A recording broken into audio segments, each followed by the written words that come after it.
Hi, in the previous video we saw how to solve the Schrödinger equation for the one-dimensional particle in a box. In here is the Schrödinger equation for this case with a constant potential that is 0 inside the box. Here there is a schematic of the box. The black are the walls of the box and the red lines represent the different wave functions for different energy levels. The different wave functions have different numbers of nodes, but all of them have nodes on the walls. The function psi of x has a normalization constant that is inversely proportional to the square root of the length of the box times the sine function of n times pi over L times x, where x is the position inside the box. And the energy levels are E subscript n and are equal to n squared pi squared h bar squared over 2 mu L squared. Mu is the mass of the particle, for example, the electron. The values of n which are allowed are n equals 0, 1, 2, 3, 4, etc., all integers. N equals 0 is a special case because it will give an energy of 0, but it will also give a function psi of x which is 0 everywhere. So it's basically a trivial solution to the Schrödinger equation for this case, but it doesn't represent a moving particle.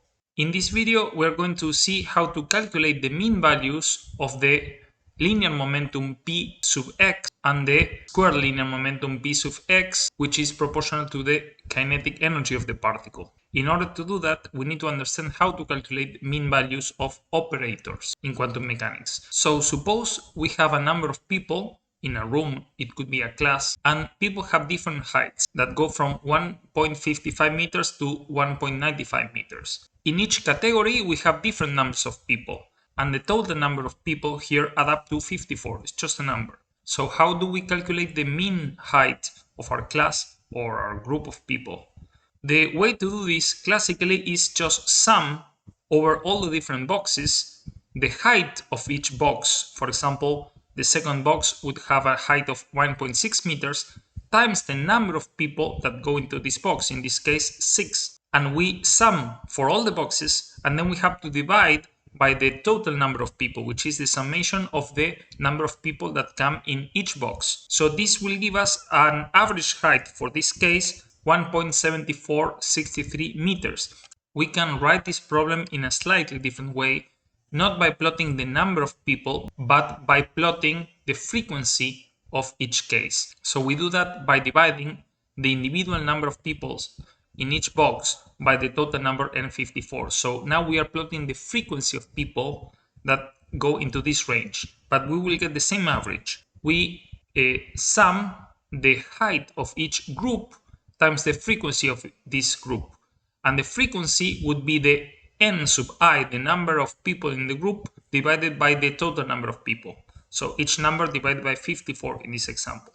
So this is how we calculate an average from a histogram that describes discrete quantities. If we go to continuous quantities, for example, now we have a continuous distribution. In here, we will not have fractions of people with a certain height, but we could see this as a number of people in millions. So 1.0 million, 0.5 millions. Then there would be a discretization, but we could assume that this is more or less a continuous function. So what we do in this case is we calculate the integral between x1 and x2 of a function h of x times the number that comes in this Gaussian function of n of x times dx divided by the integral of n of x, which is the area under the curve. In this case, h of x is simply equal to x, but I'm writing it like this because we could generalize this to a more complicated function. So what we do is integrate the height times the value of this function for each height, and then we divide by the integral of the function, the area under the curve, so we will have a normalized average. Another way to do this is directly to plot the frequency of people. This in here says number of people should be frequency of people. It is the number on the left divided by the total area under the curve. So we would integrate the function h of x, which in this case is simply x, times the probability of having each value. This becomes a probability when it is normalized. So how do we apply this to quantum mechanics? So the probability p of x of finding a particle in position x is basically the square absolute value of the wave function for this position x. Psi star is the complex conjugate of psi. This product has to be a real number, not a complex number, because the probability has to be a real number because it has to have a physical observable meaning. If we want to calculate the probability of the particle being in an interval between x and x plus delta x, we would do the integration between x and x plus delta x of the squared wave function times dx. And we will fulfill the normalization condition that says that this integral of the function psi of x star times psi of x between minus infinite and plus infinite must give 1. So this means that the total probability of finding the particle between minus infinite and plus infinite, which means somewhere in space, must be 1. The mean value of an operator in quantum mechanics is similar to the way that we calculated the mean value of a function in simple statistics. But in here, instead of using the probability times the operator, we will sandwich the operator between the complex conjugate and the function itself, psi of x. So the operator will act on psi of x, and then we will integrate this integral and try to get a mean value for the operator O. This can only work if we are using normalized wave functions which fulfill this equality here.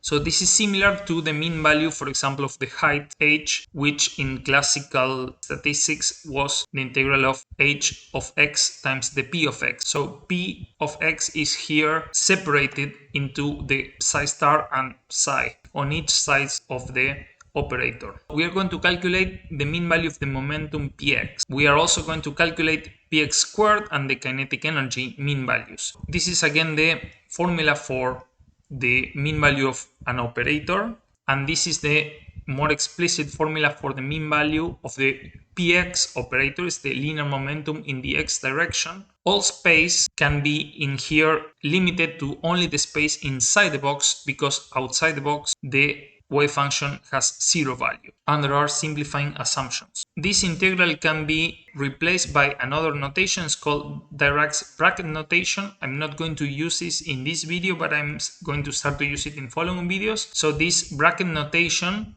of psi x inside what is called a bra, then an operator, then psi of x inside what is called a ket, forms a bracket and means exactly the same as this integral.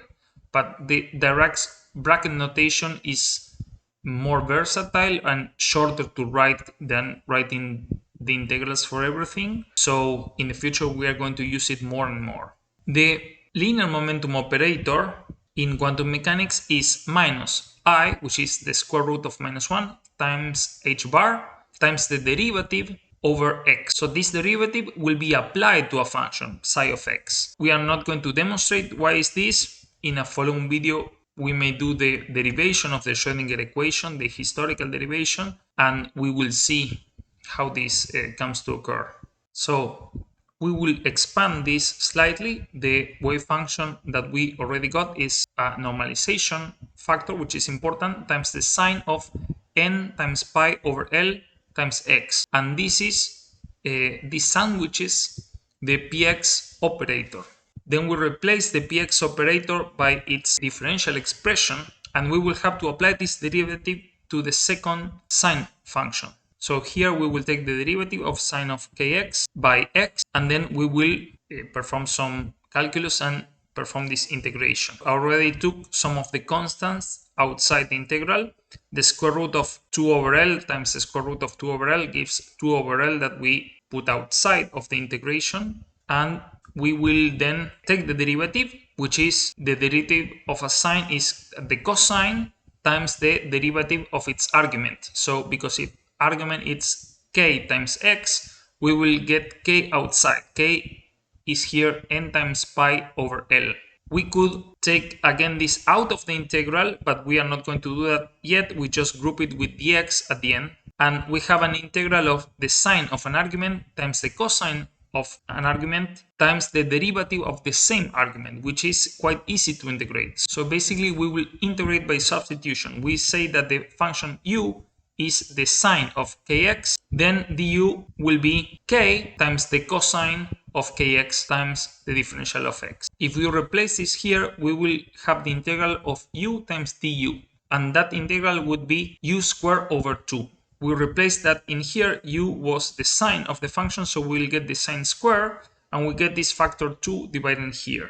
What we get is basically we need to evaluate what we already have integrated between x equals L and x equals 0. But we see here that different functions that describe the wave function, the sine squared of n times pi over L times x, have nodes on both walls. So this means that these sine functions will have 0 value in both walls. What we get here is a subtraction of 0 minus 0, which is 0. What this means is that the mean value of the linear momentum is 0. And why does this happen? The linear momentum measures the movement of the particle in a certain direction, but here the particle is confined to the box. From a classical point of view, we can say that it's bouncing on the walls. This is not going to be the same for the square of the linear momentum. If we calculate here the mean value of px squared, we do the same, but we replace by the second derivative of the function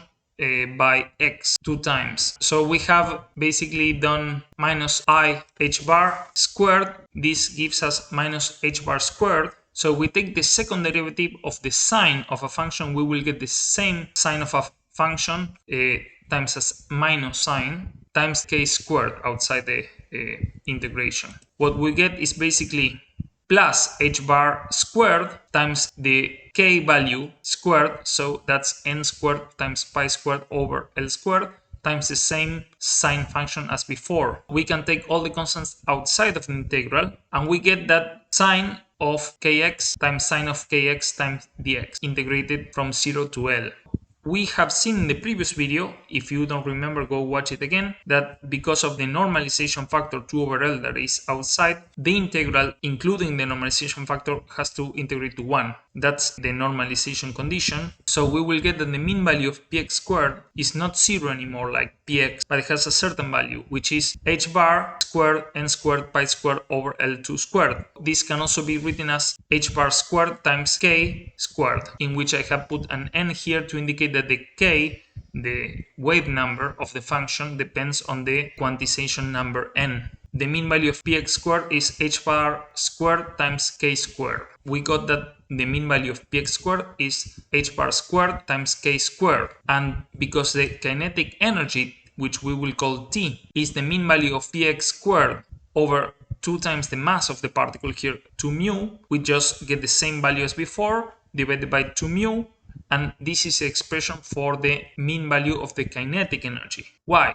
Because the particle is not static. What we see here is that the particle is moving inside the box. The particle is moving inside the box, and because it's moving, it has a kinetic energy. On average, it will not go further than the walls of the box. Its mean linear momentum will be 0, but its mean square momentum and its mean kinetic energy will not be 0 because the particle is moving, and this is an important part of the Schrödinger equation. Schrödinger equation gives us the summation of the kinetic energy times the potential energy, gives us the total energy of the particle. This is all for this video. On the following one video, we will see how to calculate the mean value of x and of x squared, and we are going to use that to demonstrate the validity of Heisenberg's uncertainty principle. These other integrals are a little bit more involved, so I want to take my time with them. I hope that this has been clear and it has been useful, and thank you very much.